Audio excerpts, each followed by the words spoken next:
Good morning, everyone. So, yes, on top of the can melting, the Raspberry Pis and stuff, I've been taking to using these multi-band LEDs for growing lettuce. Now, these have been growing for a number of weeks, and I'm thinking, do you know what? Are they any good? Are they not?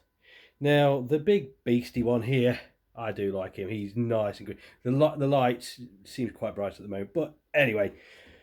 For these lights, obviously I've got them on 24/7. Literally, there's no let up. The only thing I've got here is that I'm feeding them is a bit of plant food with just the squirty thing, whatever that's called. But if there is any evidence at all of whether these are any good, that was planted at the same time as that. And that's been in the windowsill.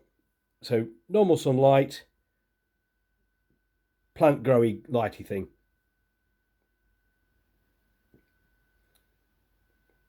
So, given that, do we think these are any good, these lights, or not? By all means, put a comment below and let me know what you think. If you've got any tips for doing this, I've got all higgledy-piggledy. I am going to have a bacon and lettuce tomato sandwich with one of those. These are not fully grown, but I don't care. I just want to take a leaf off every now and again and have a munch on them. So, there we go. Catch you later. Bye.